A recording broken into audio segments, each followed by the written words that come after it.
The Boss Hole Chronicles are brought to you by Real Good Ventures, a talent optimization firm helping organizations diagnose their most critical people and execution issues with world-class analytics. Make sure to check out all the resources in the show notes and be sure to follow us and share your feedback. Enjoy today's episode. All right, everybody out there in the Boss Hole Transformation Nation, it is so good to have you back listening to the Boss Hole Chronicles. And as always, we want to bring you wonderful content. Today, we've got a subject matter expert that we think is very special. We had a chance to meet her a couple months ago. You're going to learn more about her in just a second, but I'm joined by my remarkable co-host, friend, colleague, somebody out there that is just crushing it every single day. Hi, Sarah. How's Sarah Best doing? Hey, John. Wow. What a nice introduction. You're so kind. I'm doing great. I am thrilled that we're going to be talking to our guests today about the subject matter of today's episode. And it's always good to be able to be with you in these conversations as well. Well, let's not waste any more time. I'm going to pitch it over to you to introduce our subject matter expert. And I will remind all of our listeners, check the show notes. You will want to connect with this individual via LinkedIn, learn more about what she does. But Sarah, who are we talking to today? I really am excited to introduce our guest today. She's got a very special energy. We had a chance to meet her back at Optima in the spring and just got to tap into her wealth of expertise, her humanity. She's a very real person. And I think she is on the really the cutting edge of subject matter and content that all of us should be really embracing and seeking to understand and really incorporating in our organizations. Let me welcome you today to our podcast, Ms. Charkie Quarcoo from Predictive Index. Thank you, Sarah and John. What an amazing welcome and introduction. I love your energy. I'm so happy and blessed to be here. I enjoyed meeting you both during Optima and was just enamored by the great tools that you shared, and I'm a big fan of boss holes. Well, and you know, theory would have it that there aren't many of those at PI. We're hoping so. There are not many at all. Right. I've experienced many in my career, but not at PI. And so let's hear about your career. Let me just share with our listeners today a little bit about your background. You graduated from Trinity College in Hartford, and from there you got into fundraising and sales. And you hit your passion point because I think people development you've mentioned has always been a passion for you when you kind of pivoted toward HR and true training and development, people development kind of work. But for organizations like Genesis Works, Year Up, the Burnham Rosen Group, and most recently Predictive Index, where you now are the lead for a program called Change at Work. And I'm just enthralled by this program. I think it makes so much sense. If I go back to my introduction to Predictive Index in the very beginning, and in particular, the opportunity to use PI when it comes to selecting and placing people in the right kind of positions, I loved that the behavioral assessment was designed as a free choice assessment, and the science behind it helps eliminate the bias that happens in our subjectively dominated hiring process. But beyond that, there's so much more that organizations should be thinking about and could be doing, to more deeply engage people, to engage people of different mindsets and experiences. So Change at Work is a powerful way for organizations to do that. And we get to have you here to tell us specifically about Change at Work. May I just say, too, that we've talked offline about diversity, equity, inclusion, and belonging. And maybe we should start there, because I know you have a particular kind of take on that. And because of your interface in so many different organizations and environments with DEIB, I think that's a great entree into this whole conversation about Change at Work. Absolutely. It's a pleasure to talk about this. It's really important. It's been, my experience. I focused on psychology and education in college, and knew I didn't have the patience to be a teacher or a psychologist, but I is really focusing on people and who they are and honoring their experiences, their traits, what they bring to a community, how they are each individual member of a community is important to recognize their value and what they add to it. And so this is why DEIB is such an important part for me, but I think we need to demystify what it is because it's scary and there's a lot of judgment that people have contributed to that phrase or that term. Before we jump in, I'd love to just acknowledge something that weighs on my heart and has just happened recently. So at PI, I've been there almost a year, and about 3 weeks ago, we had a RIF, a reduction in force, and we lost about 40 of our staff. And it was heart-wrenching in a way that I haven't experienced previously in my career. And I really believe that it's because of the unique compilation of individuals at PI. PI does an amazing job of hiring extremely strong individuals and creating high-performing teams. Just with a diversity of thought, experience, will really push and ask really amazing questions so that at the end of the day, our product, our coaching, our consulting is really high quality. And so I just want to thank PI for introducing me to those amazing people and individuals who will forever be in my life because I'm a better person and a better colleague, a better worker, a better lead for change at work because of my experience working alongside them. I think it should be noted too. We've had opportunity to interface with some of those fantastic PI colleagues. They are best in class. It's not because PI is struggling or financially, things are not working. It's really in response to the market and an anticipated growth opportunity that maybe they overshot or overguessed. But Yes, in any exactly. case, resources continue to be invested in things like the Change at Work program. And so I appreciate you saying that, Jackie. Of course. Makes a lot of sense. And the other thing that I think is just helpful for some context of how I got to PI or what was my introduction? I was a client of PI. So I took the behavioral assessment way back in 2007. And it was, the product was a little different, but it was still really a quality tool to help me as a candidate understand myself and my manager at the time, future managers, really be able to understand how to tap into who I am and the value I brought. So I am a huge fan of PI way before I even got to work here, and the pleasure of working here. Was waiting years and years to have the opportunity, but I have the firsthand experience, Sarah, of what you were talking about, the value that it brings beyond just helping with hiring, but what it does for an individual and for the business when being leveraged. So that's why I'm here. Well, we can't help but acknowledge that you're a persuader on the PI reference profile, right? That's your reference profile. And you are a motivating team builder. You're charismatic. You have a way of Sarah, presenting information that's powerful. But as a persuader too, we know that you like to work at a fast pace. You're kind of like, let's get there. You can see the big picture. You're very people focused.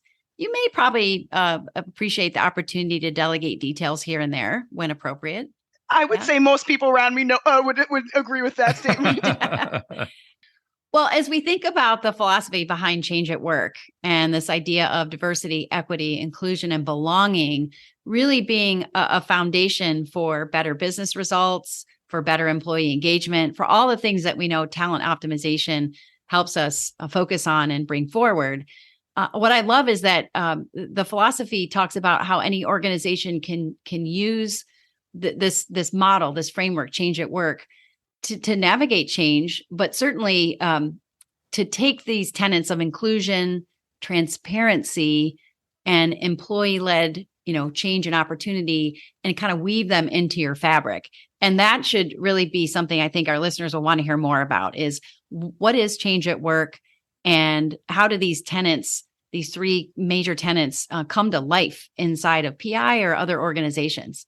Absolutely. So at PI, we know that we are stronger when we embrace our differences, just point blank. If you leverage different mindsets, approaches, and experience, then you will be able to forge that change successfully, given that variety of experiences and approaches. So it's really that framework and a discipline that will help businesses, business leaders tackle their workplace issues. To your point, the tenets are what really sets Change at Work apart from other initiatives, diversity initiatives, because it's more widely used, right? Or there's more success in there because as an employee-led, it's really critical to be capturing all those multiple perspectives. So when you're getting those multiple layers of input as employee-led, then you're really opening up the spectrum of thoughts. You're not just focusing on senior leadership. You're not just focusing on particular business units. You're getting it from all across, and you're capturing a lot of unknown or unseen experiences that we just don't know when we hire people. We don't know their full, you see a resume, but you don't see all their other experiences, their life experiences that help contribute to who they are and what they're bringing to an organization. So with it being an employee-led, it's really special in capturing much more than what you see on someone's resume and their perspectives. We consider inclusion as the core of change. So you're bringing together, it's important to bring together different voices, those experiences. So it's including as many voices and not just, yes, you're here, but to really listen and understand and be open to what is being offered and shared. I love that with PI, we're focusing on motivators. So what motivates people? We need to acknowledge that what motivates me is different than what motivates you, Sarah, or what motivates you, John. And that's special. That's great. And so we want to capture that and understand, because we have to think about our external stakeholders. As a business, you think of who are your clients?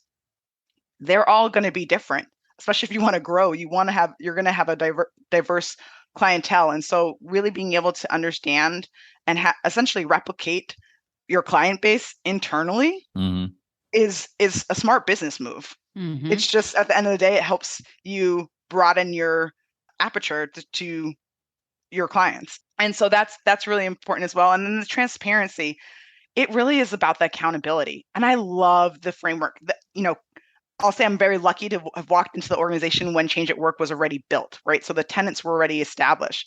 The part about transparency was so critical in holding ourselves accountable to reporting out and sharing, here's where we are. Here's where we need to pivot, asking for feedback from others. We have such an amazing partner network. We have amazing clients. We have such knowledgeable pioneers, our internal staff. And so really being able to solicit feedback and engage in a community of learning, if we didn't have that transparency, we wouldn't be able to get there. So that's what really sets Change at Work apart. And it makes it so valuable and so exciting to really push change, because you're really looking and saying, we really want to focus on bringing multiple perspectives and voices so that we're all about learning from one another, to be open to new ideas that will help us be more successful as a business. Well, and if I may, John, I know you're going to have thoughts on this too, but when you talk about learning, Charkie, being able to arrive in the organization at a place where learning does drive the business solutions, I think we're very clear now in the climate that we live in that organizations that are learning, that are in that learning zone, are able to innovate. They're able to overcome and adapt. They have this agility that allows them to meet the needs of the market and of the consumers, and whatever it is they do, they've had to adapt. And it's for the good of the client or the communities that they serve. So I'm pretty excited about the idea of this learning zone. And in our work, we talk about psychological safety. Psychological safety and accountability are intermixing and integral factors that either provide an opportunity for an organization to get into the learning zone, or if we don't have it, if we don't have one or the other or an equal amount of both, we're not going to find ourselves in that zone. That's probably a whole nother subject, psychological safety and how it is the underpinning. I'd love to, John, did you want to add anything to that, by the way? Well, so Charkie, if I can really quick, I don't want to step over this for our listeners, but, Change at Work, there is a real difference and distinction of what this offers versus what a lot of our listeners and clients experience around change management initiatives. I want to make sure everybody understands what's the difference and why Change at Work is a unique offering versus this massive thing that people always do around change management, which frequently without data doesn't work? What's the distinction between those two? I love that you asked that, and they are very different. So when we think of change at work, it's really about the discipline on inviting the variety of thoughts, opinions, reflecting, and the self-awareness to say, what am I missing? How can we do this different? What are all the options to do this, right? And really thinking about what's the best given everybody's different experiences. Change management is a different type of discipline, which really has an iteration, but it's not people focused. Right. In the same way that change at work is focused on people's experiences and their thoughts and their perspectives. Change management is very much about the tools. How do we move this forward? And you already have identified with the change management process, you've already identified what your solution is. The change at work framework is helping determine that solution. Right. So it's more proactive. It's more anticipatory of inviting in these different perspectives. People, we did an episode on culture add versus culture fit. This is all about adding very intentionally. Whereas to me, change management is always reactive and, well, we're going to tell you why this is happening. And okay, thank you very much. That's very helpful. I think what comes to mind for me is this isn't for everybody. and by that, I mean, and you're shaking your head and laughing, Jackie. We know that there are CEOs and leaders and leadership teams and organizations that just cannot fathom the voices of the employees driving, the change. And as a business owner myself, I know personally, I struggle and I will continue to struggle with, but it's my thing. Like, this is our thing. And I'm in charge. I know I'm in charge. Right. But this is such a shift. This is so critical. And would you agree it's not for everybody? You have to have the willingness is really at the end of the day.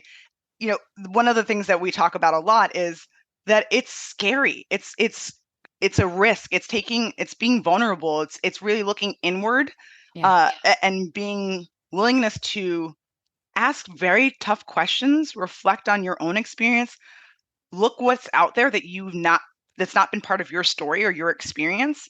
And that can be alarming, that can be challenging, that can be earth-shattering when you have this experience all your life and all of a sudden you're being asked to think about something that's totally different, and it challenges what you know and what it's challenging your identity at some point. Well, that's absolutely, because people assign their identity is so tied to the work that they do or the environment. You are now disrupting that. That's not a bad thing necessarily, but I think back, if it's scary, you have to ask yourself your question: Am I kind of stuck in an old model? Am I not willing, or do I not have the humility to say there are probably a lot different ways or better ways to do this? I have to invite that in. That's what I hear you saying. Absolutely, and it's different. I honestly grew up in an environment where I was the only person that looked like me in many environments. So it was just part of my norm is to seek and understand other people's experiences. That's something that I'm lucky to have had that experience. It's not everybody. So it's not a fault of anybody. It's an exposure to something that is not what you've been used to. And that is something that you have to be willing to endure. And in many ways, seek out. That's why I think vulnerability here is so critical. So when we think about what I love about PI, what I've experienced in change at work, what I think about, the success that I've seen with really successful managers that I've had is when they role model the vulnerability. That creates that psychological safety and the comfort that you can bring your full self. You can bring your thoughts. That little thought that you were like, I don't know if I should share that in a meeting. I don't know if it's not fully baked idea. It's safe for me to share that. Right. And so that role modeling vulnerability is really important as we think about change at work, as we think about that prioritizing self-awareness, leading with inquiry. Saying, I don't know is so powerful to building trust. I don't know this. It's new to me. Okay, I'd love to learn more. Tell me more. You're seeking some different idea or perspective from somebody else.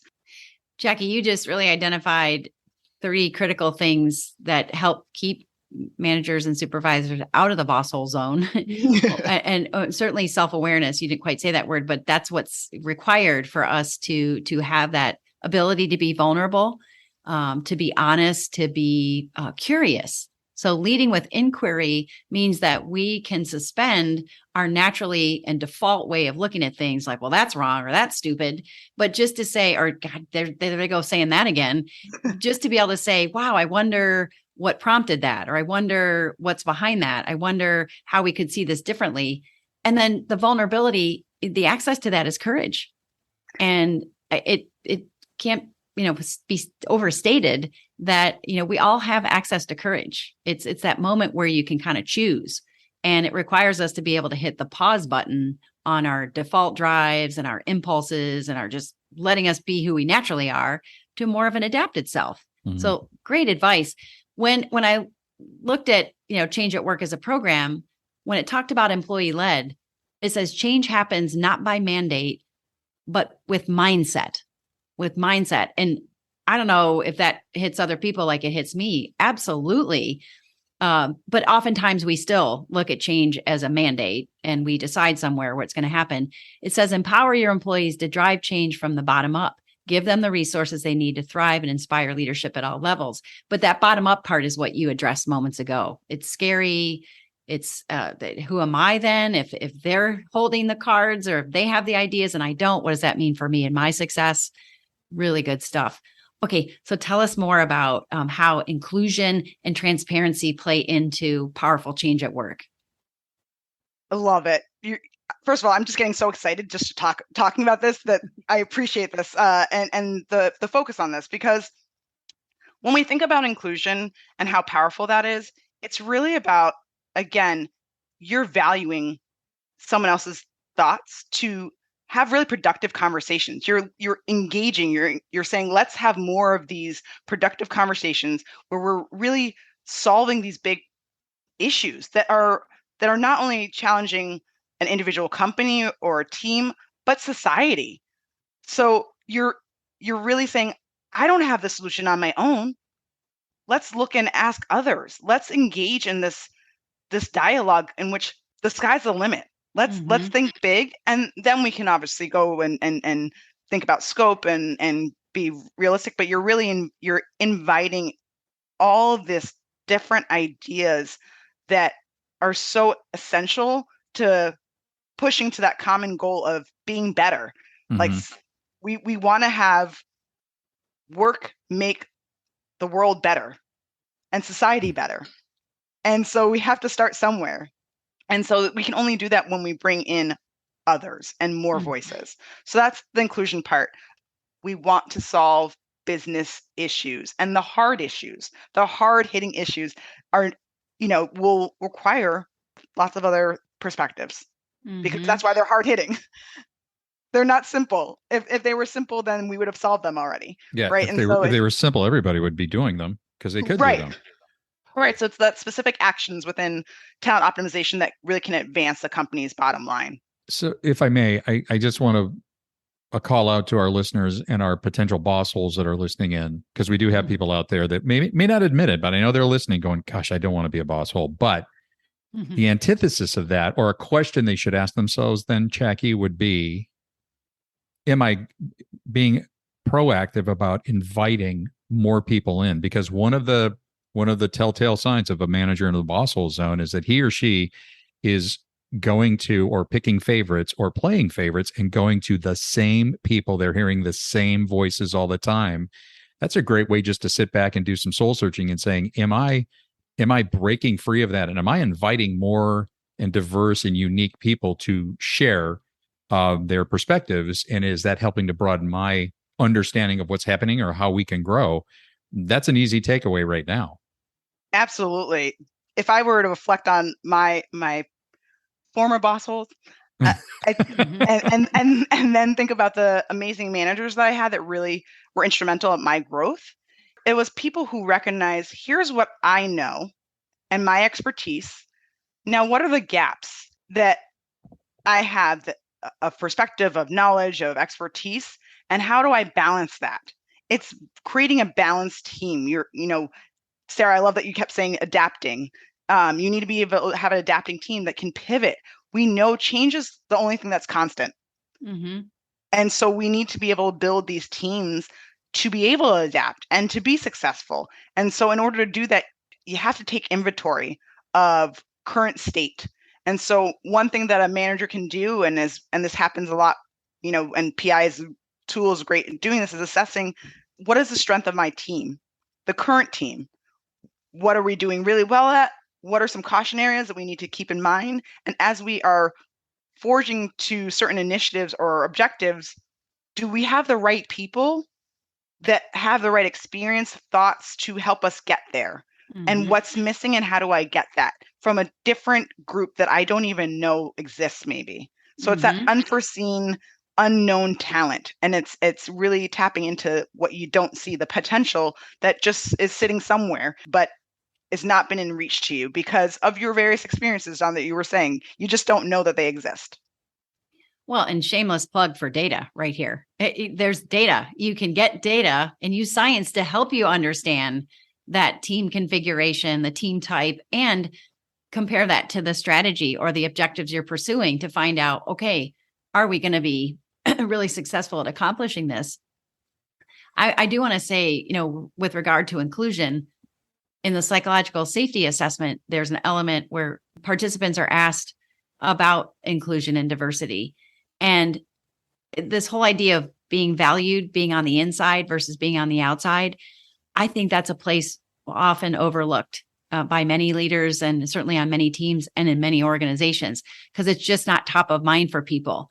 We just so routinely administer, our work and the relationships. We probably go to the same 5 people for requests and things like that. But this idea of being, first of all, making it a point to value each voice and each person at the table, to invite them into the conversation, but actually to consider and weigh what they say, just like you would anybody else. This is a very untapped power that many organizations are not using. They're asleep at the wheel. Would you agree? Absolutely. Inclusion is about putting yourself in someone else's shoes. It's really saying, I don't have it all. I don't know it all. And let me seek others and be open to it. So, and everybody wants to feel like they belong and they're valued, right? At all levels. You could be a CEO and say, I want to make sure that other people see my value as a CEO and that they know and that they recognize what my leadership. And so it's something that value is a human innate feeling that you want to have. You want to be valued. That's just natural. I don't know anybody. I would love to meet someone who says, it doesn't matter. I don't need to feel any value. I would love to talk to that person. They may be my new therapist. But it's important. And so it's something that is a feeling that everybody needs in order to contribute and want to feel comfortable and feels like safe to contribute to a team, an organization. If they feel comfortable and they feel like my opinion matters, they're willing to speak up. If you think about introverted people, I say that I'm both introverted sometimes and I'm also extroverted. The introvert in me is going to be quiet and sit back until I feel safe and comfortable and being able to share my thoughts. And so if we think about other people, there's tons of introverts, there's tons of people who are just not sure, do I have a place here? And once they do, the walls, the armor that they wear, those walls go down and they really bring their creativity, their ability to say, oh, I didn't, let's be innovative. Let's think about this a totally different way. Let's flip this whole thing on its head and start looking at it in a different way. That is so valuable to the bottom line of any organization. Charkie, there's a lot of terminology that we use in this space, and we kicked off the top of the episode with, diversity, equity, inclusion, and belonging. And I just want our listeners to, I don't know if it's demystify or not get caught up in the words, but maybe look at them a little bit differently, help them think differently about how to look at DEI and B, or the words themselves. Can you provide a little bit of a usable framework, if you will? I'll do my best. First of all, it's broadening the definition, all of them. I think because of my guess is that because of our different experiences in our lives, there's some baggage that goes along with diversity, equity, inclusion, belonging. We just have different definitions of them based on our experiences, which is completely natural. Mm-hmm. If we take a step back and think about broadening it, diversity is just a variety. We are different, and there's multiple varieties of people, of experiences. If we broaden that from just outside of race, ethnicity, and gender, right. And that's what people often get focused on. When you hear diversity, you're thinking, okay, how are you different when it comes to our gender, our race, and ethnicity? And that's kind of it. What if we think about socioeconomic status? What if we think about geographic location? What if we think about, languages, just how we grow up? You're going to realize that there are actually more similarities than there are differences amongst people. That there is some, whether ethnic diversity, but then there's a lot of similarities. So it's really just being open to a variety of differences and exploring those differences, really. And that's just a little bit. When we think about equity, it's not equal. It's not equality. Equity and equality are two different things. Yeah. So equity is more about having the same type of opportunities, not the same opportunities. Mm-hmm. So we may need to have a completely different opportunity for one person than we do for others to be equitable, but they're not the same. So we really want to differentiate that. And at the end of the day, don't we all want to have the opportunity to be successful, to be valued? Everybody deserves that from a human perspective. Business is all we want to make sure the playing field is leveled out so that everybody can be successful. So it's the equity in that part that is just, we all deserve the best. We all deserve that quality experience in life. One person doesn't deserve it more than the other. So that's a big part of that. And then as we talked about inclusion, again, it's really bringing some multiple people to the party and having a seat at the table and having the opportunity to actually speak. So it's not just being invited to the table, but being able to speak and contribute. Right. And gets into the belonging part. Does someone feel psychologically safe to share their thoughts, their opinions? Are they valued enough? Do they feel like their opinion is welcomed?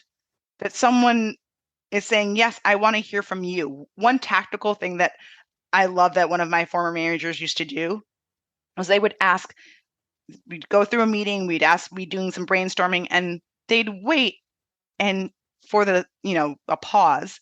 And when someone was the quietest, they'd just stop and say, what are your thoughts? Share with me. And that created an opportunity for someone who's quieter, who's still noodling with their thoughts, to have that place of, oh yes, I'm ready to share now. And that set a tone that every single person in that meeting, whether virtual or in person, their thoughts mattered and that there was a place for them. And so that's really created that psychological safety. Can I ask a quick question too about belonging, Jackie? It obviously is the responsibility of the chief leader to create an environment, to, foster an environment where belonging is valued, and belonging is something that everyone works to contribute to. But in some cases, it's not the leader who makes it difficult for people to feel that they belong. It's others on the team. And would you agree that then the leader's responsibility in those cases is to address that as inappropriate, unacceptable, not okay, even if they're the best performer in the group? Absolutely. A lot of it falls on managers. That's why I love this podcast. It's really focusing on helping managers realize that they are very critical in creating that sense of belonging. They are the ones running the team. They are the ones that are having those coaching opportunities, especially with early career individuals. You're shaping someone's ability to think about how do we operate in the world, in the Yes. workforce. And Right. so it really is on a manager to help guide them. And so when you create that sense of belonging, and there's small actions that just will be revolutionary in helping create that psychological safety and that sense of belonging for your team.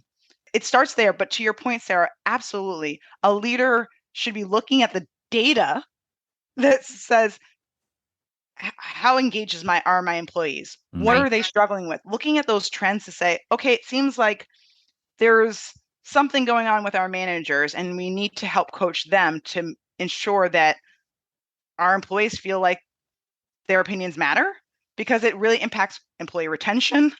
You know, you want to have that long-term retention of your employees that are going to contribute and really put their all into their work, into the business. And if you have that turnover because there's not a sense of belonging, that's what you can expect. You're going to expect that turnover. And so you really want to prevent that by really focusing on that sense of psychological safety and belonging in the workforce.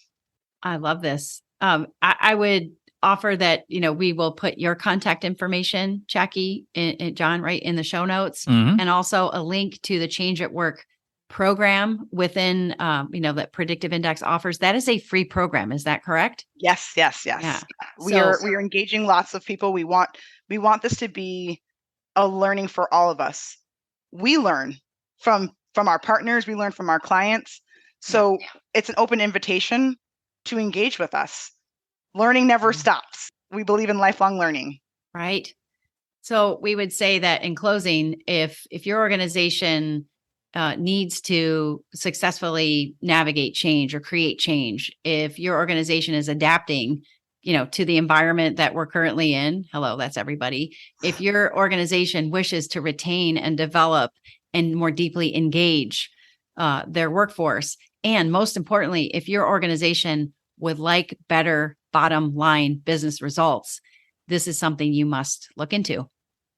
Well, Jackie, this, again, I knew this was going to be great, and encourage all of our listeners, go to the show notes, connect with Jackie, look at the link, like Sarah said, but you and your organization will be better for it, because this is a fresh, just a more powerful way to really think about, how do I really just tap into these remarkable people that are in this organization and be the better for it, and add to what we are doing. But Jackie, thank you so much for being with us. It's been a pleasure.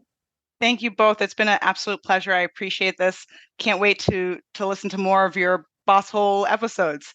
It occurs to me, Jackie, that we should connect in the future to learn about, maybe you'll be able to share some examples of how Change at Work has actually, been implemented in some organizations where, change initiatives were successful, where people are reporting more engagement and results are better. We'd love to hear some real life examples.